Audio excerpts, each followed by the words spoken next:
Ah, além disso, também tem La Ruta de los Piqueteros, Luchas Legados, Movimentos Sociales e Autonomia Colectiva, La Política de la Esperança em América Latina, The Politics of Autonomy in Latin America, The Art of Organizing Hope, que é o livro que a mim pessoalmente me pegou bastante, o estudo de movimentos sociais distintos em distintos países da América Latina, informados pelo referencial de autonomia, muito próximo de John Holloway, e orientado para o que nós no Brasil chamamos de prefiguração, enfim, algo que é aberto na perspectiva de Ernst Bloch. Além disso, Social Science for Another Politics, e também agora, recentemente, Open Marxismo, volume 4, né, Against a Closing World. Isso junto com outros colegas, inclusive com Holloway. Está previsto para 2021 outro livro cujo título é A World Behind Work. Labor Money and the Capitalist State Between Crisis and Utopia.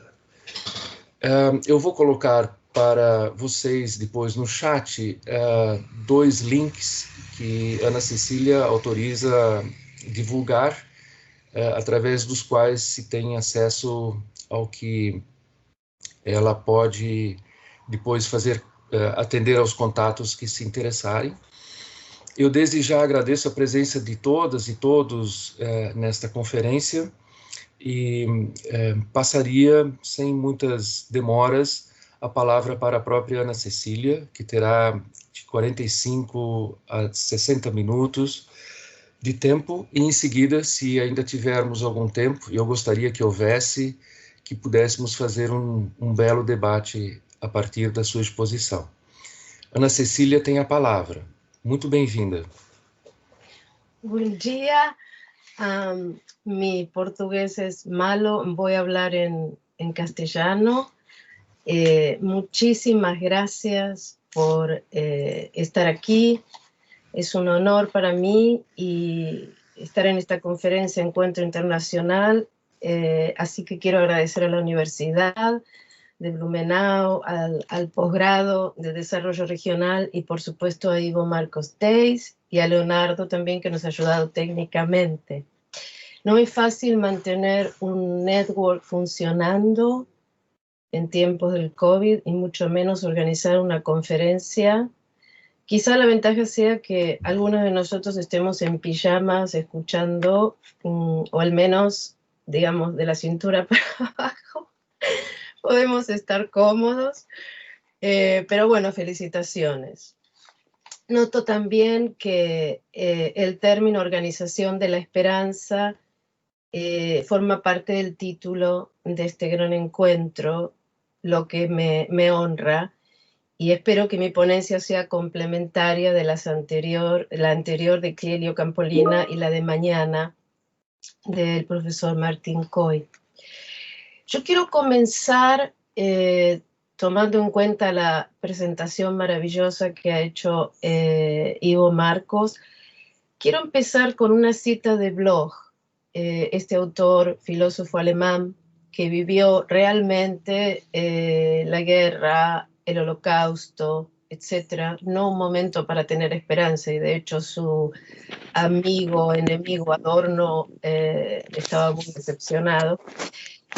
Y dice lo siguiente: la realidad no está completa sin posibilidad real, y el mundo sin semillas de futuro no merece ni una mirada, ni un arte, ni una ciencia. La utopía concreta se encuentra en el horizonte de toda realidad. Y con esta cita, entonces, ubico mi ponencia en el marco de la filosofía social y política, la que considero absolutamente necesaria para cualquier cientista social, sobre todo en el caso de Bloch, para poder afrontar los desafíos de la geopolítica regional y mundial y acompañar las luchas y las innovaciones que existen y que están, perdón, hay un eco, no sé qué. Está Leonardo, lo siento, hay como un... Ah, ¿me escuchan bien? Ok. Sí, está ok. Ok, entonces, me parece fundamental elevarnos de la mediocridad quizá de las ideologías e incluso las teorías a veces que utilizamos cuando demarcamos los campos de investigación para poder realmente acompañar un proceso de innovación y de renovación de la esperanza que está existiendo y que se está desarrollando en los territorios, en los barrios, en las ciudades, en las zonas rurales. El neoliberalismo global y los gobiernos autoritarios que la mantienen continúan privándonos de estos espacios. Y por eso agradezco profundamente esta invitación, porque son espacios que debemos crear y proteger, no nos van a ser dados automáticamente. Si queremos realmente repensar qué es lo que estamos haciendo como académicos activistas y hacia dónde vamos.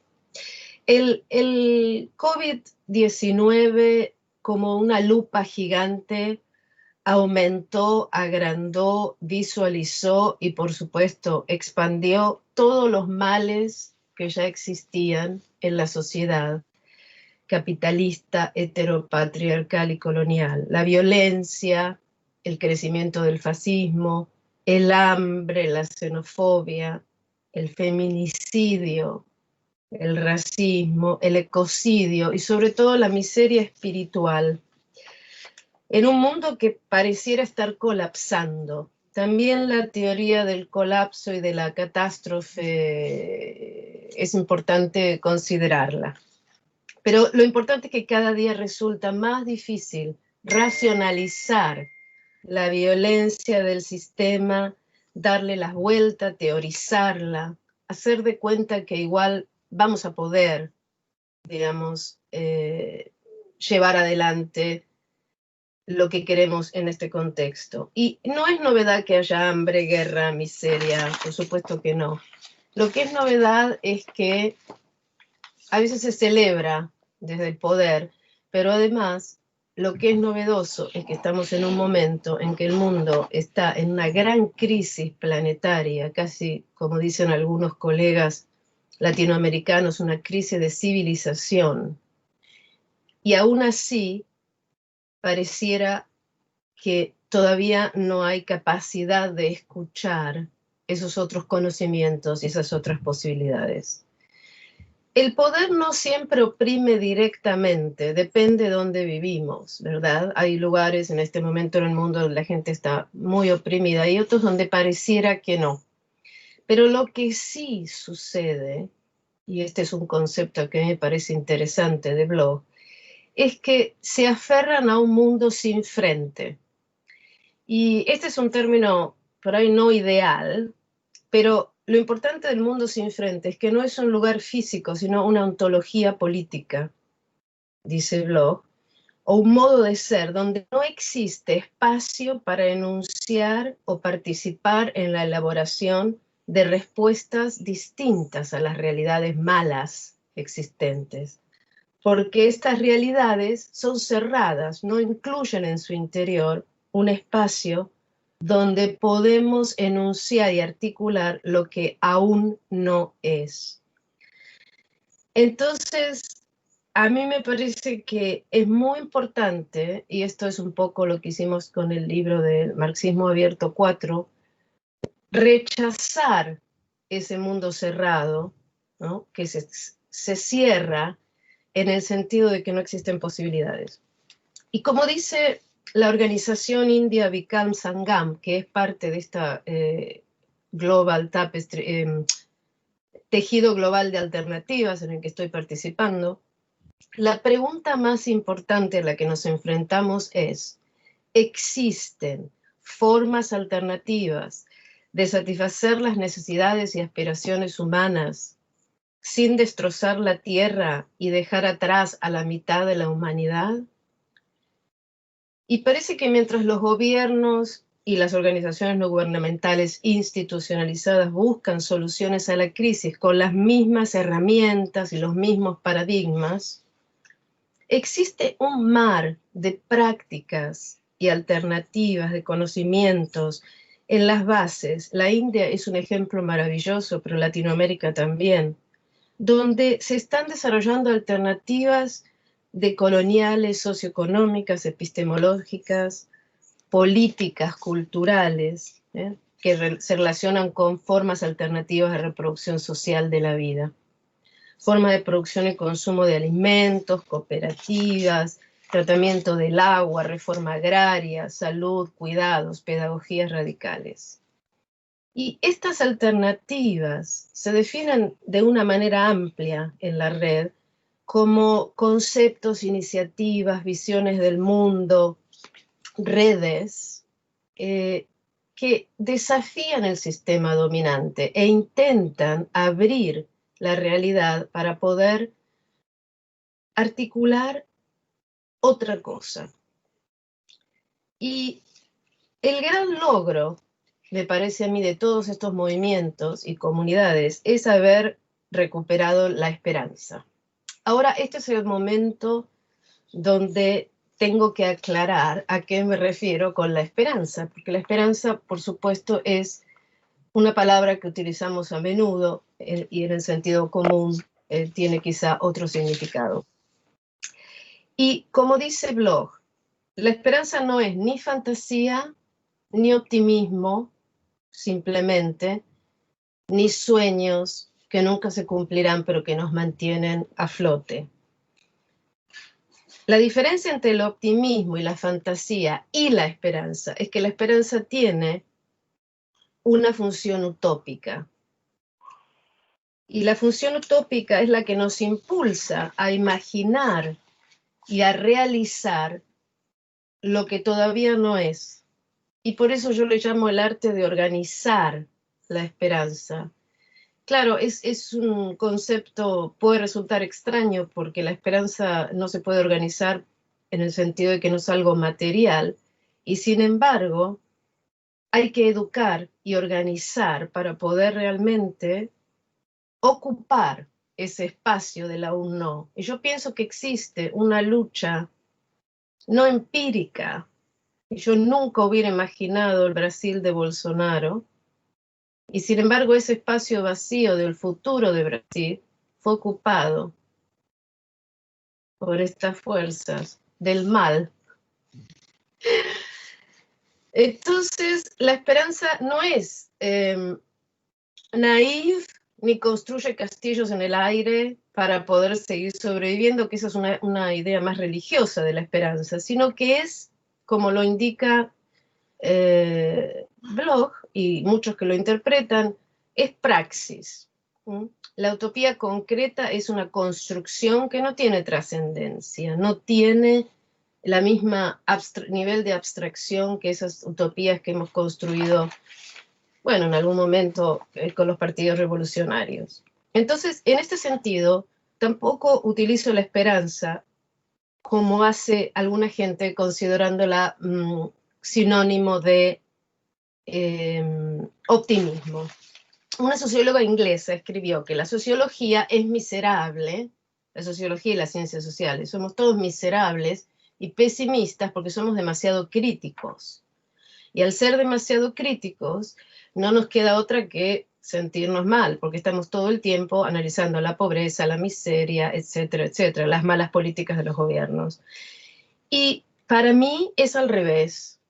Yo he escrito esto en la revista de la Asociación de Sociología Británica. O sea, ella sugiere que la sociología es pesimista porque ignora las cosas buenas que suceden en el mundo.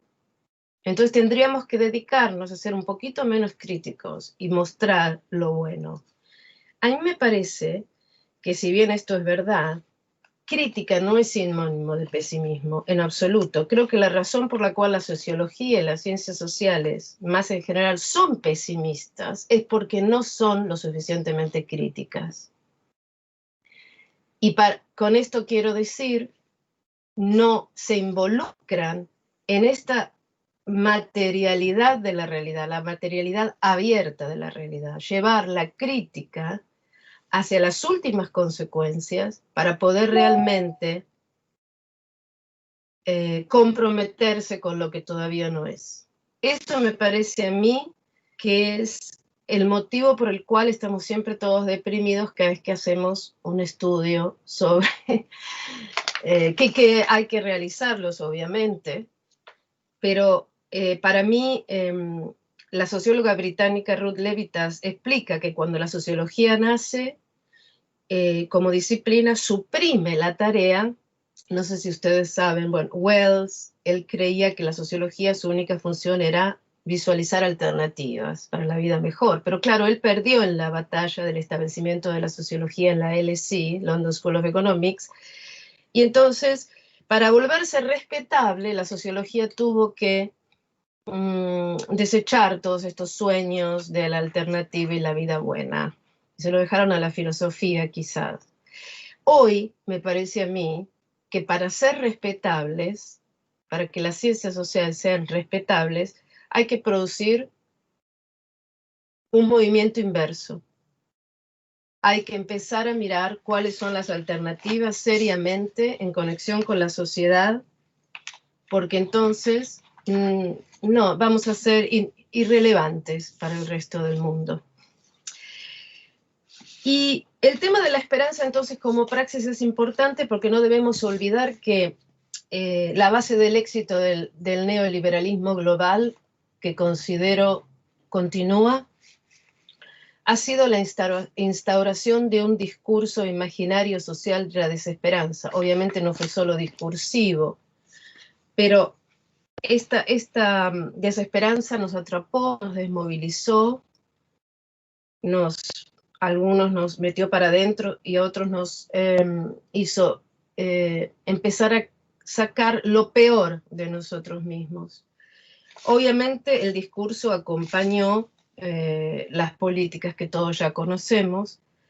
Puedo mencionar la represión de los movimientos populares revolucionarios y el aniquilamiento físico y moral de los activistas, la creación de la deuda y la inmanejable e impagable, el uso permanente de la violencia estatal para la implementación de política pública, que lo vemos a menudo, siempre hay alguna masacre, sobre todo en América Latina. El vaciamiento de la democracia, la pobreza, la mutilación del entramado social, la expansión de la indigencia. El caso argentino es magnífico para ver la legitimación y celebración del terrorismo del dinero desde el Estado, la difusión del miedo, la división por escasez, la justificación de la miseria en pos de un futuro, la desaparición física, obviamente, en el sur, pero también luego la desaparición virtual de las personas a través del desempleo y la mercantilización y privatización de tierras indígenas y rurales. Yo pienso que el levantamiento zapatista del año 94, el 1 de enero, fue muy importante para el restablecimiento de la democracia, de la esperanza, y marcó un rumbo diferente. Por supuesto, algunos lo han continuado y otros no, pero en términos del imaginario, el zapatismo rompe con la idea de la desesperanza, clasifica la globalización como una guerra contra la humanidad y propone que cada uno desde su lugar rechace la mentira de la derrota de la esperanza y proponen crear la Internacional de la Esperanza. Y un poco esta es mi inspiración, creo, pero la idea del arte de organizar la esperanza aparecía en muchos de los movimientos sociales con los que trabajé, y en el libro que mencionó Ivo son los clásicos, incluidos el MST, los Semterra. Lo que hice fue poner la autonomía, las luchas autónomas, en clave esperanza, y ver que este sujeto, por supuesto también de clase, era un sujeto plural, colectivo, ético, ecológico, democrático, feminista, decolonial, Y pienso que todavía estamos a años luz en la academia de adaptarnos para poder comprender a este sujeto. Y si hay algo de lo que nos hablan, es de posibilidad. Y en este sentido, la revitalización de la esperanza, con la idea de posibilidad que es clave en el trabajo de Bloch, es una, digamos, actitud o una emoción subversiva, más que pasiva, porque no cuestiona la realidad simplemente ideológicamente o discursiva, sino que es, como decimos, sentipensante. Es una actitud que conlleva una experiencia concreta, que empieza a hacernos corazonar, a hacernos repensar y a no traicionarnos a nosotros mismos.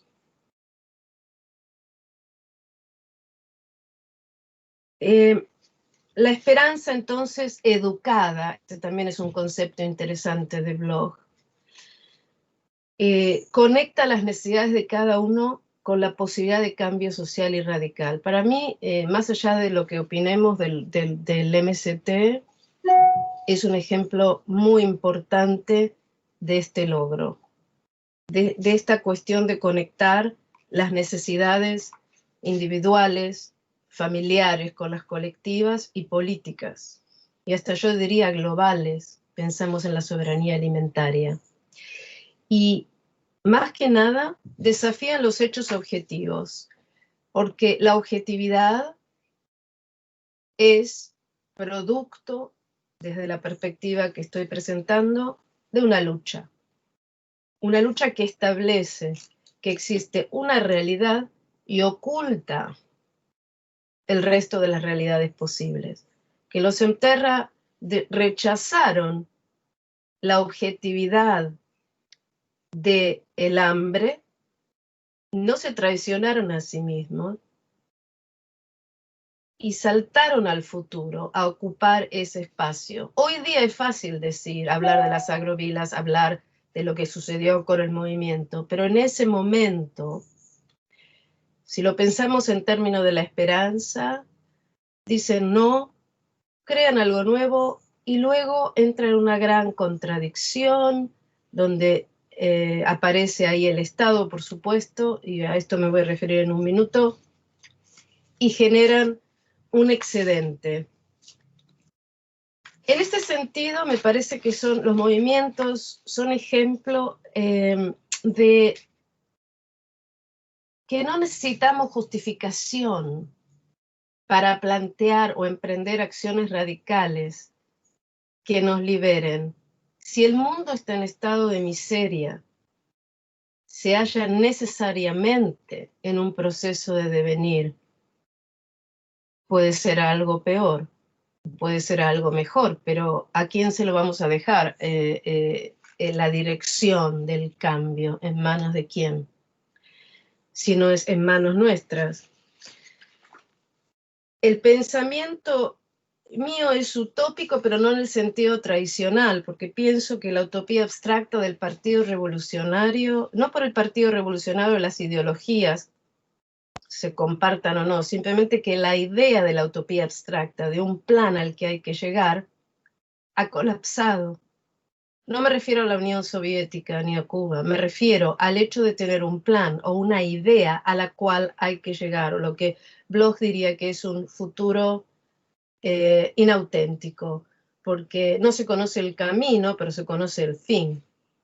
En realidad, lo que pensamos cuando hablamos de organizar la esperanza es que el futuro es auténtico en el camino hacia donde queremos ir y al fin también, no lo sabemos.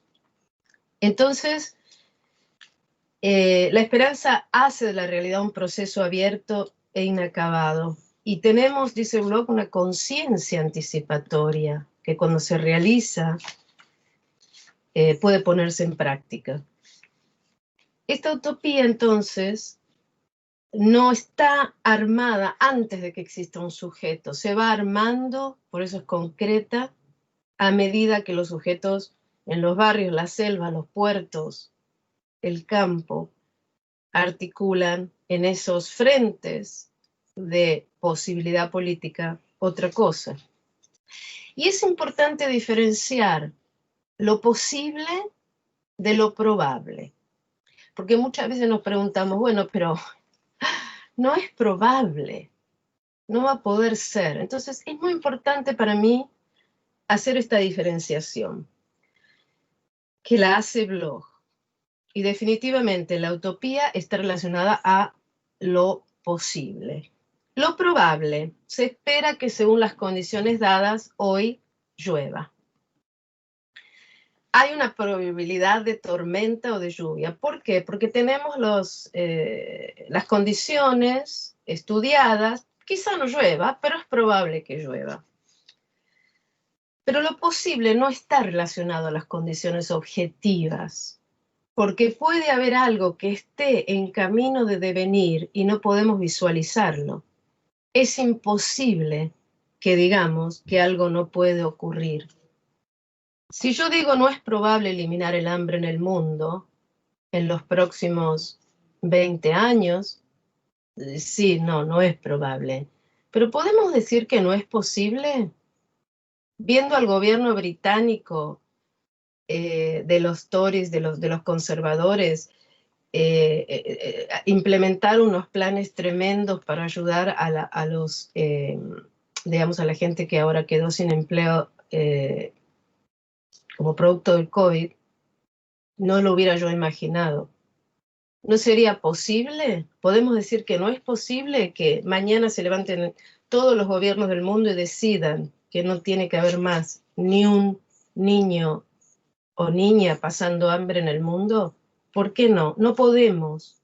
No tenemos ninguna en qué basarnos para decir que no es posible. Solo podemos decir que no es probable. Mientras exista en el mundo dolor, violencia, hambre, opresión, será posible cambiar el mundo. ¿Qué aprendimos con la marea rosa o con los gobiernos neodesarrollistas o el socialismo del siglo XXI? Argentina, Brasil, Ecuador, Venezuela y otros. También Syriza en Grecia y Podemos en España. ¿Podemos dejar la tarea de organizar la esperanza en manos de los gobiernos de izquierda, autodenominados de izquierda? Me parece que aquí es importante establecer algunas diferencias. No me parece que se trate simplemente ya, en la medida en que la globalización y el capitalismo global han avanzado hacia la finalización, el extractivismo brutal, que el Estado siempre estará al servicio de traducir las experiencias esperanzadas.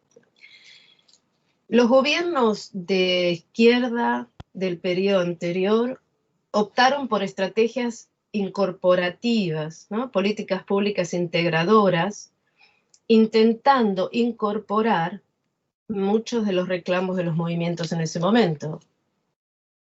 El ejemplo del MST es claro, pero en Argentina también, en todos, incluso motivados por la idea del desarrollo alternativo, políticas de desarrollo alternativo. Y utilizo la idea de traducción porque me parece que es interesante, no es la traducción que propone Boaventura de Sousa Santos en términos del trabajo de traducción, sino el que tenemos que hacer entre nosotros para obtener una inteligibilidad cultural. Utilizo la idea de traducción para no hablar de cooptación, porque traducción me parece que va más allá. Puede haber cooptación de movimientos en el gobierno, pero en general a lo que yo me refiero es a el rol del Estado en oprimir, si es un gobierno obviamente autoritario, o traducir, integrar a la lógica estatal y al discurso estatal algunas de las propuestas de los movimientos, desradicalizándolos y, por supuesto, no incorporando las demandas más radicales, para lo cual el Estado obviamente no está preparado, porque se trata, en mi opinión, de un Estado capitalista y no un Estado en la sociedad capitalista. Esto es para el debate. Entonces, hoy día, con la crisis de reproducción social, vemos que la gran pregunta, y en este sentido sí voy a difiero con John Holloway, no es podemos cambiar el mundo sin tomar el poder, porque esta fue una pregunta muy importante que en su momento marcó un cambio de rumbo, al menos dentro del interior del marxismo. Mi pregunta es, ¿cómo traduce el Estado? ¿Cómo regula el Estado? ¿Cómo incorpora, acalla, reprime nuestras utopías concretas? Esto no es cuáles son los mecanismos y qué tenemos que hacer. Esto no es deshacerme del Estado, pero a mí me parece que la discusión Estado sí, Estado no, nos ha llevado a un callejón sin salida. Es como si tuviéramos una opción. En realidad no la tenemos, porque el Estado es un organizador político de la vida social, y en el mundo lo global está dividido en estados-nación, con una territorialidad política que permite la interacción global. Entonces, en ambas posiciones, Estado sí, Estado no, vemos que la preocupación es el Estado. Entonces, lo que yo veo en estas redes y en estos movimientos es que la pregunta es, ¿qué pasa con el Estado? El Estado no está más allá, no estamos más allá del Estado, pero el foco de la lucha está en encontrar prácticas autónomas y ver, discutir de qué manera el Estado nos traduce a una lógica que no nos interesa. ¿Y qué quiero decir con traducir de nuevo? Me gusta citar a Rolando Vázquez, que está en La Haya, pero es mexicano, lo deben conocer. Él utiliza la idea de violencia epistémica de la modernidad, digamos, para hablar exactamente de esto. Sin embargo, yo he utilizado este término porque él dice, esta violencia epistémica de la modernidad hace invisible todo lo que no entra en los parámetros de legibilidad de su territorio epistémico. Parafraseándolo, podemos decir entonces que el Estado delinea parámetros de legibilidad de la realidad, o contribuye, no es solamente el Estado, la ley también, por supuesto, el mercado, las relaciones económicas, la cultura. El Estado ayuda, y entonces se invisibilizan otras posibilidades de demarcar la realidad, lo que no vemos. Y entonces, como no lo vemos, y esto es lo que Boaventura llama pensamiento abismal, se traza una línea y ya no podemos ver más allá. Entonces yo pienso que cuando en estas luchas se dice primero que no al hambre, dicen los enterra, luego cortan el alambre, ocupan, crean estos asentamientos, establecen unas nuevas formas de relación, la parte más utópica, y luego entra la traducción, el conflicto. Primero la represión, obviamente, las masacres que todos conocemos, etc. Y luego el Estado. El MST va al Ministerio de... no recuerdo, el Ministerio, ya me ayudan luego a ver... tiene un nombre colonial este ministerio, recuerdo, de ustedes. Del Ministerio de Obras Rurales, pongámosle, y a varias zonas, como en Argentina los piqueteros también empezaron a participar en el Ministerio de Desarrollo Social. Pero mi pregunta entonces, desenvolvimiento agrario, gracias, desarrollo agrario. Pero la pregunta entonces es, ¿ya está? O sea, ahí terminamos.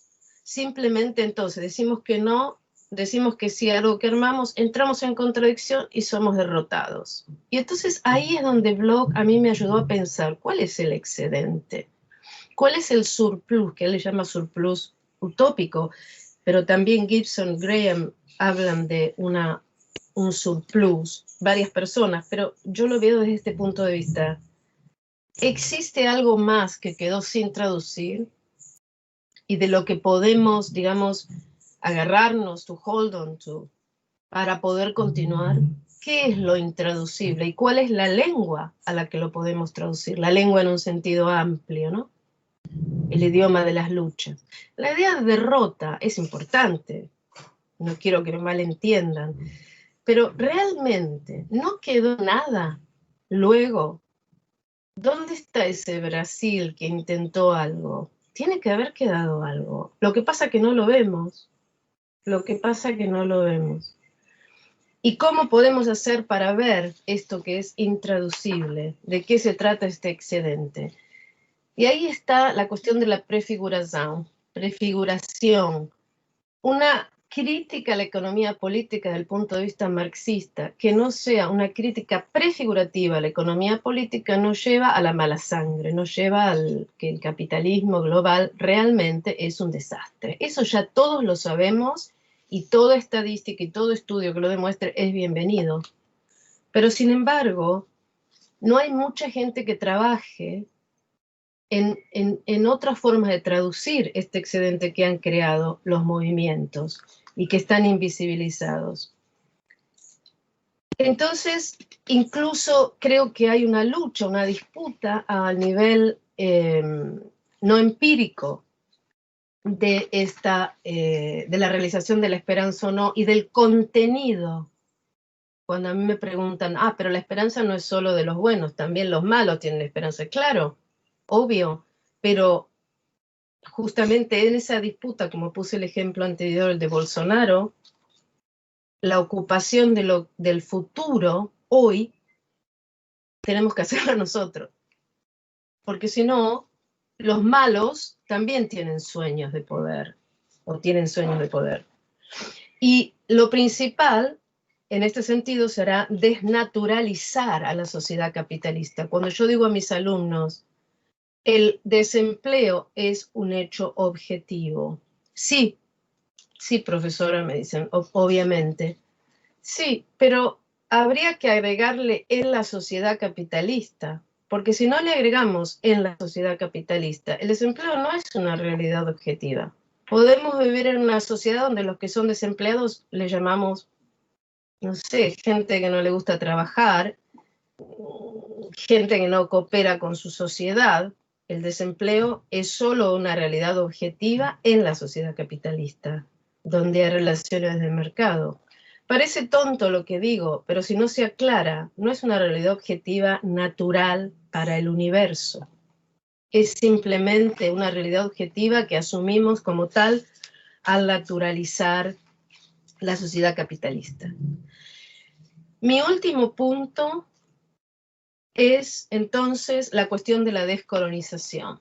Para mí la esperanza es un instrumento fundamental de la descolonización del conocimiento. Si hay esperanza es porque hay un mundo abierto, y si hay un mundo abierto hay muchas posibilidades. Por ejemplo, otra vez Rolando, muchas veces, citándolo a Rolando Vázquez, muchas veces muchos pensamos que hay en América Latina una tensión y que tenemos que ponerlos de un lado o de otro, entre, por ejemplo, la cuestión de las prácticas ancestrales y los indígenas, las prácticas indígenas, y el extractivismo. Bolivia es un caso importante en la tensión entre Evo Morales y García Linera, y mucha gente cree que es retrógrado defender los campos, las tierras de los indígenas. Sin embargo, es solo descolonizando nuestro conocimiento y entendiendo que, como dice Rolando Vázquez, para los pueblos indígenas, estoy súper generalizando, lo real no es lo que vemos, no es el único locus de la realidad, que hay una realidad que no está a la vista. No es moderno, es un conocimiento completamente diferente del nuestro. Por eso en la montaña están los ancestros. Y entonces cortar un árbol es como cortar un brazo. Es muy difícil entenderlo. La filosofía maya, por ejemplo, habla de la esperanza como colectiva. El López Insin habla de actos de prefiguración posibles, de posibles mundos de vida dignos, o lo que él denomina el Huaychinel Lumquinal, que son colectivos. El zapatismo, por ejemplo, para ellos, es un acto, una representación del Chulel, de esta esperanza colectiva. Ahí tenemos dos visiones de esperanza. Bloch, obviamente, es un hombre blanco y europeo, sin embargo, yo veo que esto es compatible. Entonces, para terminar, pienso que es cierto que hay que educar la esperanza, pero el eurocentrismo que prevalece en los enfoques modernos occidentales, a lo que el fallecido Aníbal Quijano llama la colonialidad del poder, que continúa en el mundo postcolonial, silencia otros conocimientos, filosofías y cosmologías, y estas hoy son esenciales para poder salir de la crisis en la que nos encontramos. Pero también tenemos un problema metodológico, pienso. Cito, por ejemplo, Kera Hasu, habla de la pluriversidad como un punto de partida ontológico. Comprender al mundo como pluriversal y no como universal es un punto de partida fundamental para sostener el cambio social. Teorías descolonizantes. Revisar. Cuando conceptualizamos un problema de investigación, a menudo recurrimos a literaturas y marcos teóricos preexistentes que, obviamente, no facilitan la descolonización. Queda claro que las ciencias sociales nacieron como un proyecto europeo de dominación, pero eso no quiere decir que en su interior nosotros no podamos descolonizar. Epistemologías descolonizantes. Por ejemplo, la colonización de epistemologías pasadas o que coexisten con las nuestras y no se utilizan. La metodología descolonizante que rompa las relaciones jerárquicas entre el investigador y el investigado. La ética de la investigación. Y además, cómo presentamos en nuestra escritura la investigación descolonizada. Nunca las universidades nos van a dar permiso para escribir distinto, para hablar distinto, para pensar distinto. Sin embargo, somos privilegiados no solo por estar vivos en el momento del COVID, sino por tener este espacio para poder discutir acerca de la esperanza y la descolonización del mundo. Y me parece que hoy ya no es una cuestión de opción, me parece que es casi, yo diría, una obligación. La esperanza es una fuerza pluriversal que nos empodera para crear, expandir y sostener formas comunales de vida humana e inhumana en el planeta Tierra. Y creo que es nuestra responsabilidad contribuir a esto. Muchas gracias.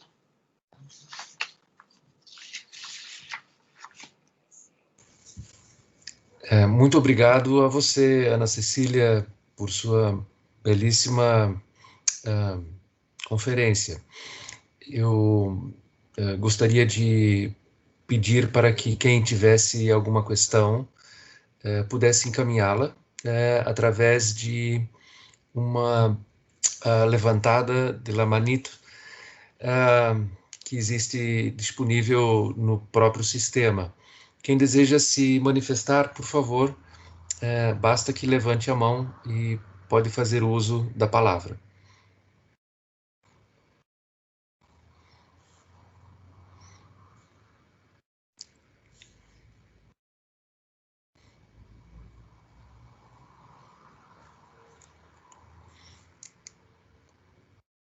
Professor Antônio Daer. Tiene la palabra. Muchas gracias. Agradezco especialmente la presentación de Ana Cecilia, que me parece muy interesante y sugerente. Y me interesa relacionarla con la presentación de Clelio Campolina ayer, que en una visión más global nos lleva a una preocupación también similar.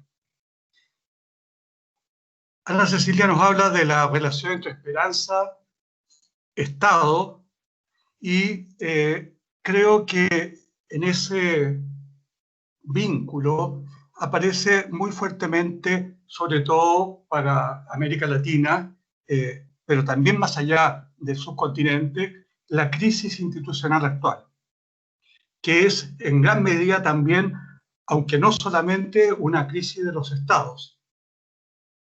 Y por lo mismo, en un contexto de una mirada más global, como la que nos planteaba ayer Clelio, creo que sería muy oportuno reflexionar cómo la esperanza planteada en la escala de los Estados-nación se conjuga, para bien, para mal, con la esperanza planteada a nivel global, a nivel internacional.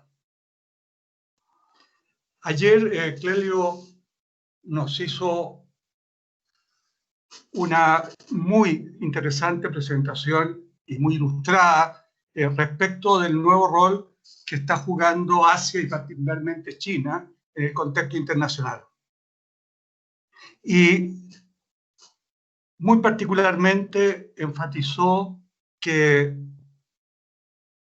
hay una suerte de colonización pacífica, si puedo usar esos términos, a través del comercio internacional, a través de la mayor participación en el PIB y particularmente en el PIB industrial. Yo agregaría, y estoy seguro que Clelio lo maneja muy bien, agregaría la geografía de la inversión externa directa que ha hecho China en las últimas décadas, sobre todo los países del tercer mundo, también en América Latina. Creo que la distribución geográfica de la inversión externa directa nos ilustra también de esta suerte de colonización pacífica, pero que de alguna manera empieza a engarzarse, a encadenarse con la relación entre la escala supranacional y la de los Estados-nación, y por lo tanto con la esperanza global o con la esperanza local. Me temo que finalmente, detrás de esa inversión externa directa, actualmente de China, pero tradicionalmente también de los países occidentales, en fin, hay una búsqueda no solo de rentabilidad económica de corto plazo, sino que sobre todo una rentabilidad política y estratégica de mediano y largo plazo. Y eso nos lleva, pienso, en la unión de la presentación de hoy con la de ayer, al tema de la esperanza y la gobernanza global. Agradecería mucho, reiterando mis felicitaciones tanto a Ana Cecilia como a Clelio, agradecería mucho alguna reflexión al respecto. Muchísimas gracias.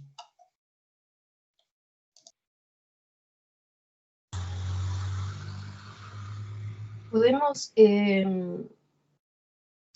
no sé si quieren que responda o podemos hacer varios comentarios y luego tomo la palabra de nuevo. Si hay alguien más, no sé, Ivo, Marcos, ¿qué dice?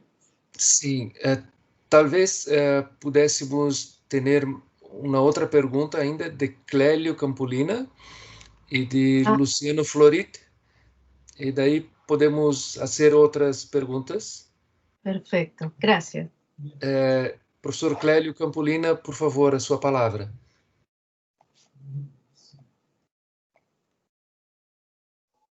¿Me escucha? Sí. Sí. Ana Cristina, parabéns por la brilhante apresentação para pensar a esperança. Eu ayer hablé sobre utopias. Me parece que a esperança é fundamental e não temos nenhuma dúvida que o Estado é o elemento central para coordenar a sociedade. E então, como manejar o Estado em la búsqueda de uma solução mais socialmente mais justa, eu não diria igualitária, mas mais justa, reduzindo a pobreza. E mirando o caso da América Latina, eu creio que é desejo, uma busca que nunca realizamos, que é a integração do bloco regional em la búsqueda de melhor distribuição do ingresso, de alargamento do próprio mercado regional, como caminhos para resolver o problema da pobreza e, ao mesmo tempo, generar riquezas.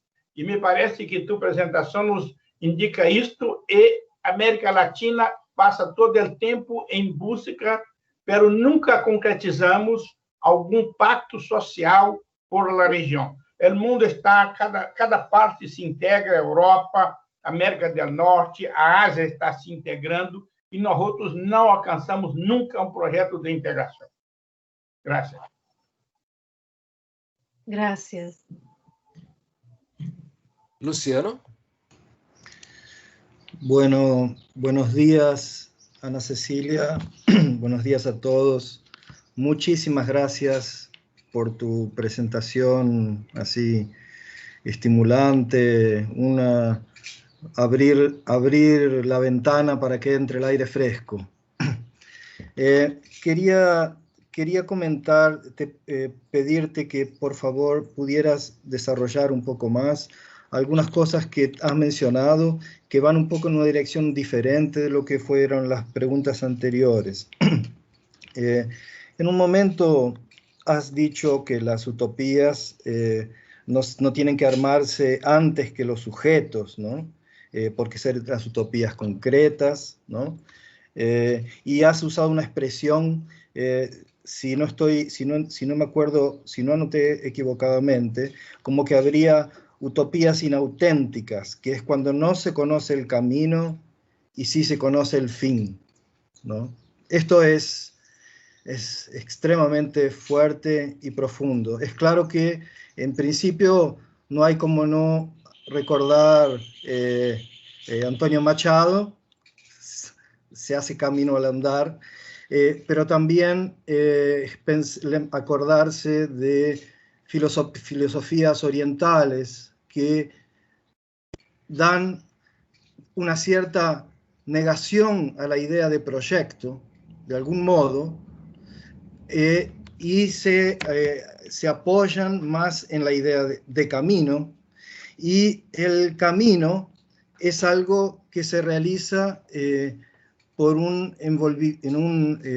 una participación activa e interior del sujeto, de algún modo, ¿no? Y este sujeto es un co-creador de esa realidad, y es co-creador de esa realidad, y entonces me parece que hay una coherencia en esto con lo que tú has dicho, porque esa realidad es así que me parece que ellos consiguen establecer que esa realidad no es fija, inmutable, sino que es una realidad de muchos posibles. Al mismo tiempo, al nos preocuparnos por alternativas de desarrollo o en la discusión de desarrollo, has dicho sobre sobre pensar formas alternativas de atender a las necesidades, sin que dejemos a la mitad del mundo o de la mitad de los seres humanos y no humanos de afuera.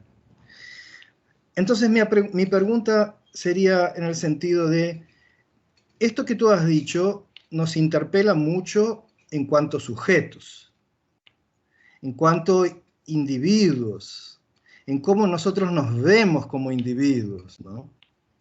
Y nosotros los sociólogos y los intelectuales hacemos eso, pero también estamos muy apegados a los fines y a o esas marcas que nos tenemos de los fines, ¿no?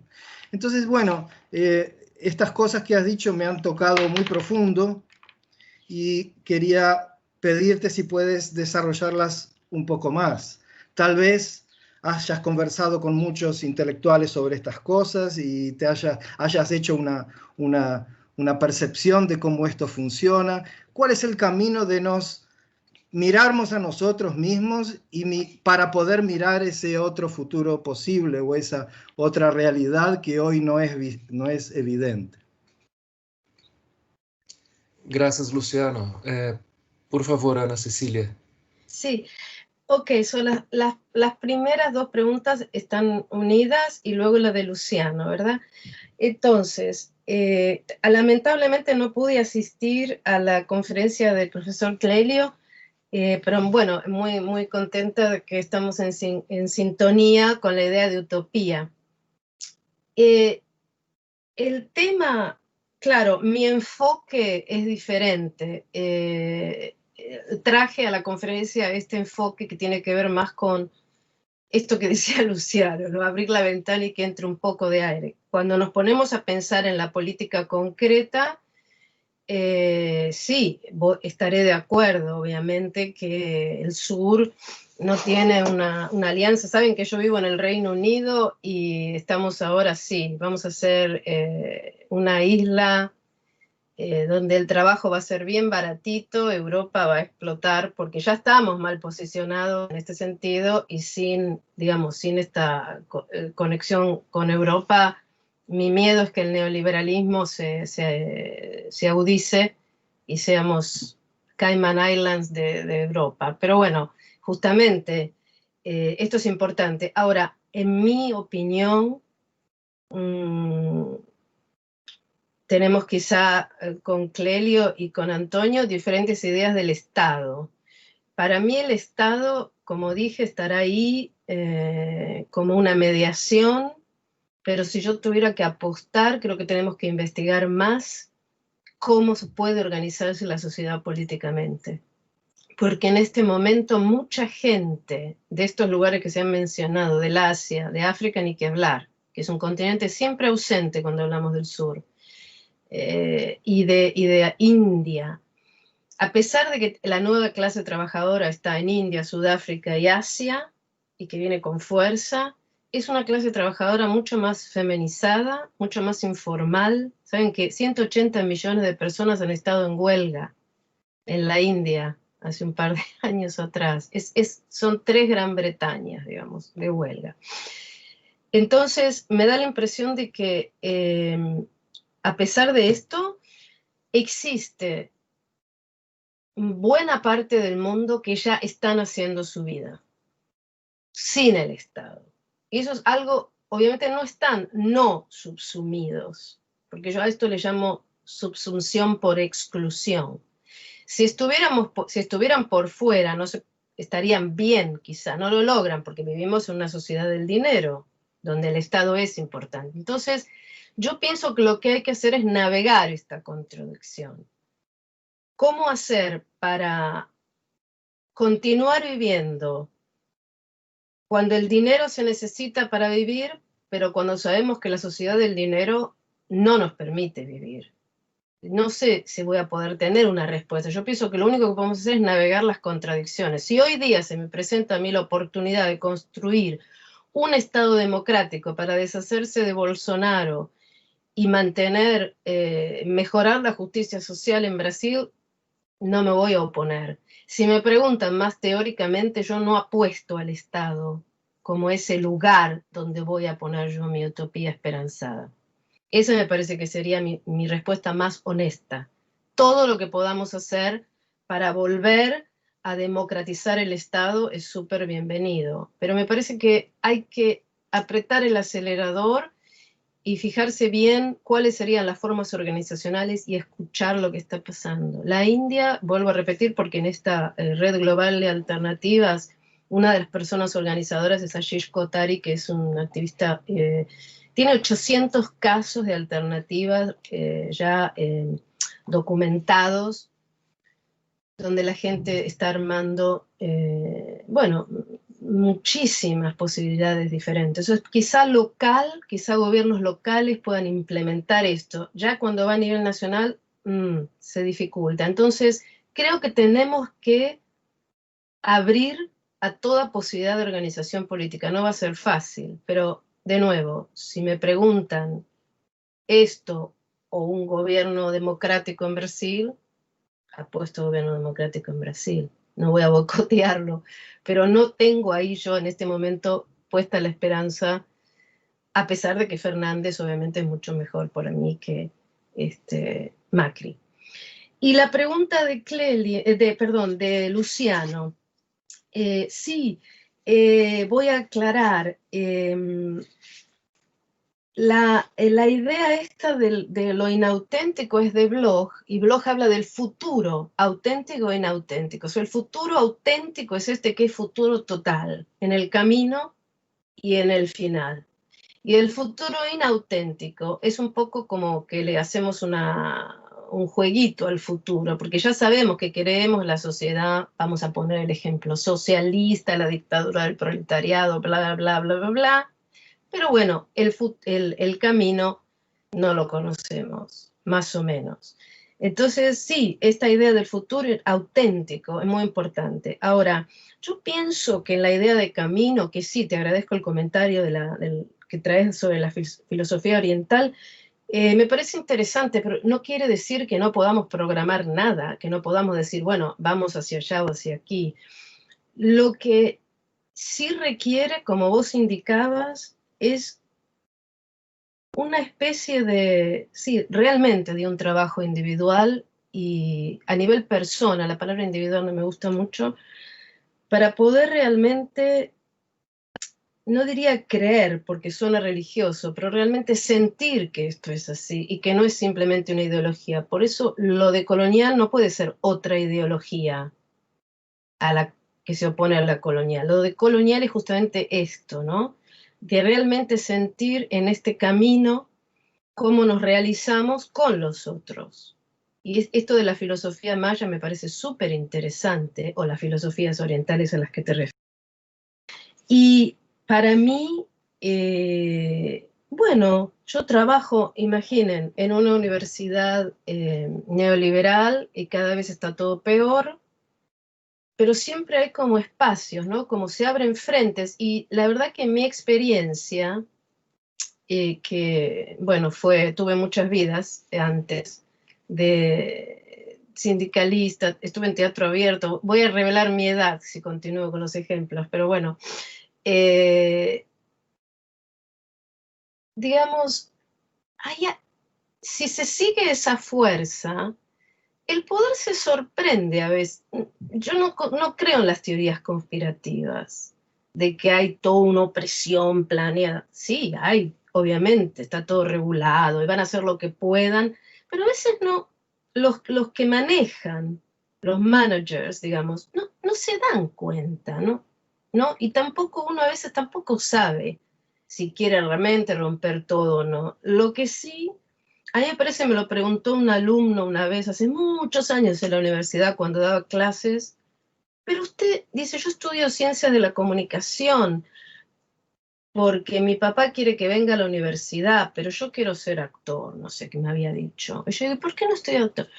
Y no, porque mi papá dice que no voy a tener trabajo. Y dice, ¿usted cómo hace? ¿Usted cómo hizo? Digo, bueno, si tiene tiempo, yo viví, qué sé yo, el fraude electoral en gas del Estado mientras estudiaba Aristóteles para poder recibirme. O sea, no sé, nada es dado. Es esa fuerza. No sé si fue la educación o es mi personalidad. Pero si hay un entorno que favorezca esto, entonces ya no serán individuos que tuvieron la suerte de que se les prendió la lamparita. Yo siempre sentí que tenía que hacer esto, es mi personalidad, y hay que navegar las contradicciones. Por eso, sin teoría conspirativa y abriéndose paso, abriendo esos frentes, los frentes de posibilidad, bueno, aquí estamos hablando de esto, una conferencia que se organiza acá en la Universidad de Blumenau, y el Standing Seminar for Critical Theory también lo llamamos así, y esta tarde vamos a tener a Leopoldina Fortunati, que es una feminista muy famosa, italiana, y la vamos a tener en un seminario. O sea, se van abriendo espacios, y la gente, lo necesitamos, así como se me presentó a mí alguien que en algún momento o leía blog o alguien que me dijo algo y me cayó la ficha, como decimos. Entonces hay que seguir haciendo esto para mí. Para mí es un proceso. Y sí pienso que los zapatistas, sobre todo Marcos, se debe haber inspirado en Machado, además de la filosofía maya. Es una buena combinación. Caminando avanzamos, preguntamos, y caminante no hay camino. Pero son procesos que además están inmersos en el contexto de cada experiencia, ¿no? Por eso lo abstracto no tiene trascendencia para Bloch, la utopía concreta. Es una praxis. No pretende ser es simplemente algo que es humano. Si algo que nos diferencia de los animales es eso, que podemos planear.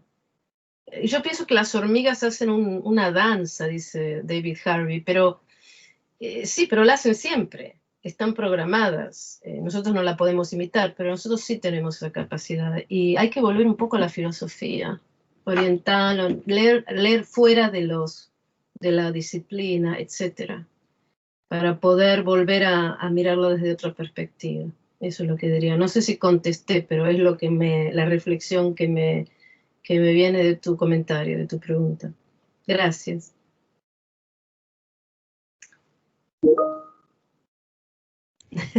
Ana Cecilia, hay una pregunta un poco apegada a su reflexión ahora, de la profesora Luciana Butzky. La formulação é a seguinte: professora Ana Cecília, em seu livro Open Marxismo, na sua reflexão de hoje, a senhora fala da importância da desnaturalização da relação capital.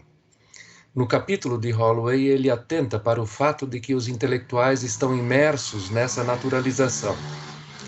Como potencializar a desnaturalização no espaço acadêmico? Algo de que você falou agora. Como potencializar o not yet de Bloch, noch nicht, no ambiente acadêmico? Si tuviéramos la fórmula, Luciana, ya la anotamos y lo hacemos. Bueno, claro, está relacionado al comentario de Luciano. Yo pienso que una vez que estamos inmersos, si realmente vemos lo que la gente está haciendo, y no hace falta, digamos, necesariamente trabajar con movimientos sociales, simplemente escuchar de otra manera, quizá con humildad y posicionalidad. Yo pienso que se puede lograr. Los alumnos siempre dicen, mis alumnas, que mayoría mujeres de sociología, dicen, pero a mí me dijeron otros profesores que tenemos que presentar lo objetivo, ¿no? Entonces dice, si están los zapatistas que dicen que es una guerra contra la humanidad, la globalización, también tenemos que hablar entonces del otro lado, ¿no? Como para presentar las dos caras de la moneda y ser objetivos en el sentido de que presentan. Pero Rosalba y Casa, que ella trabaja de feminismo decolonial, empieza su charla, una charla que dio, y pone a Berta Cáceres. Berta Cáceres recibiendo el premio a la mejor ambientalista regional, y luego es asesinada. ¿Cuál es mi posición ahí? ¿Qué puedo decir yo sobre la compañía, estos crápulas que la asesinan? Entonces, para mí, abrir este espacio de ser sinceros, y yo pienso que esta idea de no traicionarse es duro, debemos ganar nuestro sueldo, pero no traicionarnos a nosotros mismos en la medida de lo posible, ser generosos en los espacios, digamos, donde vale la pena, ser claros, pienso, en lo que pretendemos, y además abrir estos espacios como este para no tener miedo, porque yo veo que hay temor, como que, bueno, si yo soy decolonial, entonces ya no me van a escuchar o me van a clasificar, posiblemente, pero si somos muchos, ahora hay todo un movimiento, como dice Maldonado Torres, el decolonial turn, ¿no? Por ejemplo. Entonces, a mí me parece que es esto. Yo repito, lo de navegar las contradicciones. Nadie es perfecto y todos tenemos que pagar las cuentas, pero hay espacio en la universidad. Y aquí se paga mucho dinero. El gobierno introdujo los aranceles, que son de 9.000 libras al año. Y aún así mis estudiantes escriben poesías sobre utopía. No es que porque pagan yo no puedo hablar de utopía. Tenemos que creerlo. A mí me parece que esa es mi experiencia propia. Yo enseño de la manera en la que a mí me parece, y es seria, y es académica, y están contentos. Siempre estamos con la duda de que si hablamos de utopía, si hablamos de cambio, vamos a perder el trabajo, ¿no? Bueno, claro, vivimos en un momento autoritario posiblemente, pero para mí hay que seguir, porque es una obligación profesional, digamos. Si hay un cáncer hay que extirparlo. Eso es, ya depende de procesos personales y hasta cuándo uno puede soportar. Yo en lo personal ya hace años que ya me cuesta un poco, entonces tengo que avanzar en lo que realmente puedo. No sé si respondí, porque es un poco una, hablar en voz alta, ¿no? Pensar en voz alta un poco la respuesta. No sé si Luciana quiere decir algo. A ver si le puedo ver la cara. ¿Me está escuchando? Ok.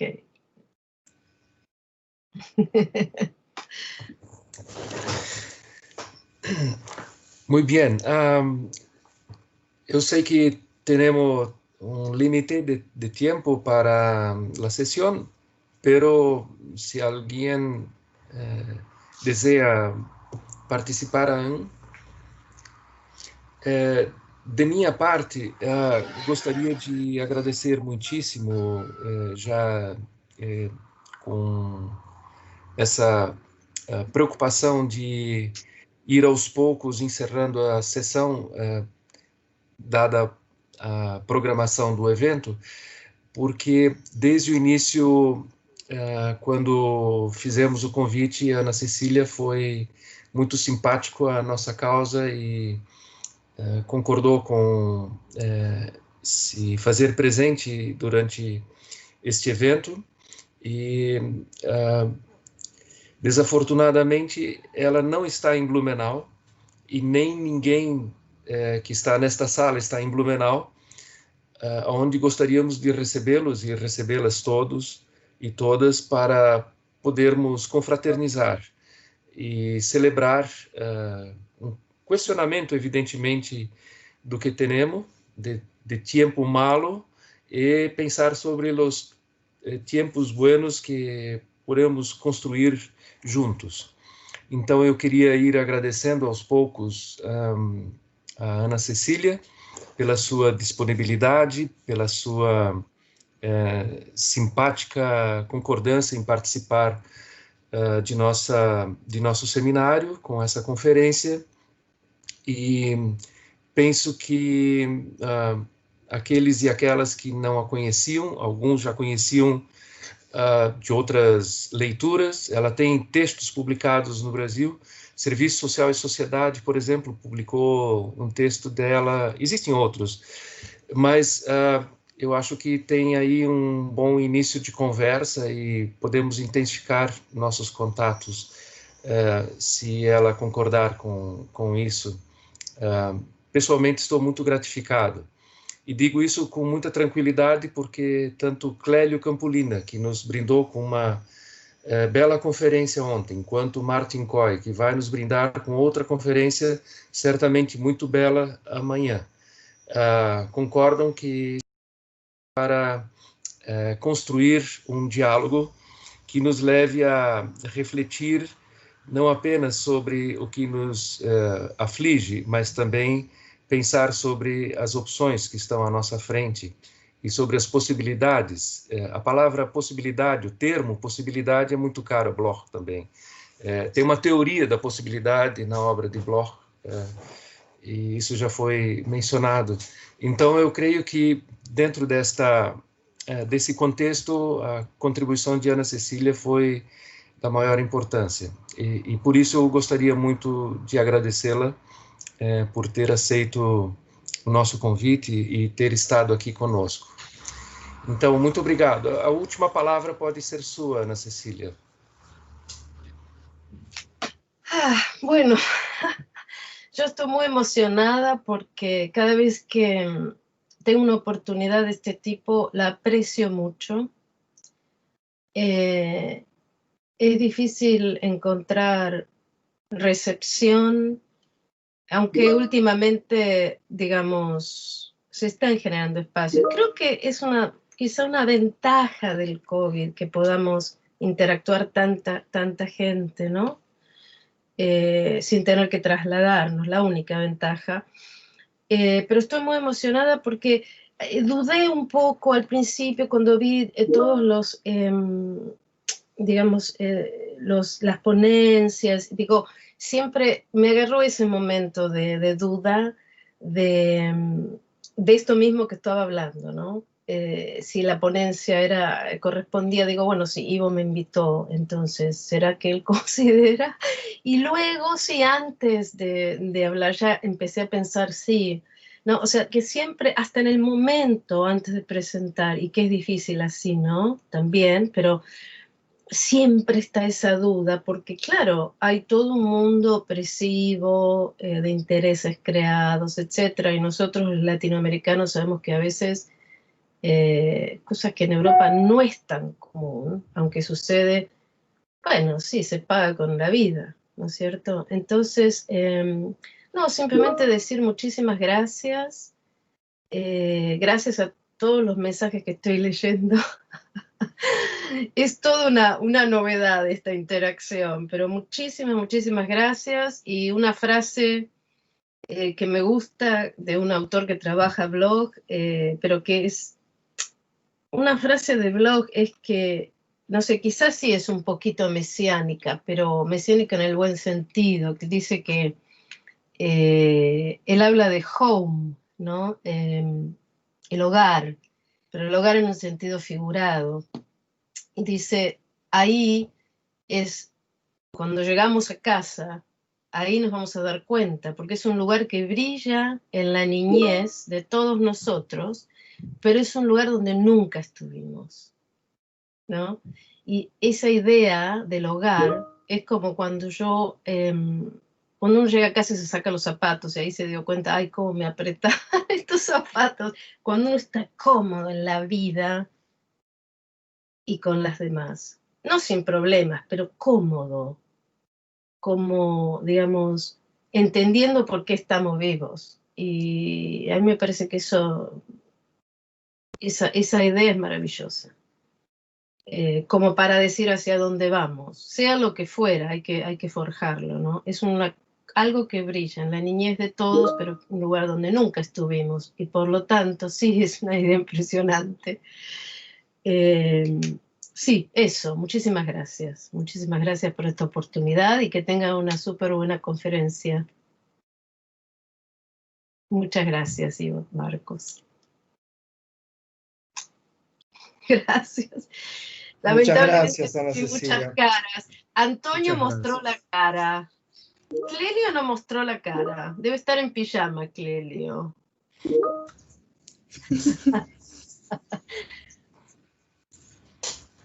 Gracias. Después mantenemos contacto, tengo los textos en castellano, en inglés, y los podemos distribuir, Ivo, Marcos o Luciano. Leonardo. Ah, bien, Luciano. Chao, Ana, muchas gracias. Muchas gracias. Gracias, Adiós. profesora. Voy a querer leer lo que están diciendo, sí. Muchas gracias. Vale. Muchas gracias. Yo voy a enviar los textos en castellano, agradecida. Obrigada. Obrigada. Puedo cantar en portugués, pero no puedo hablar. Puedo mandar una grabación. Malísimo, bye. Chao. Gracias. Chao.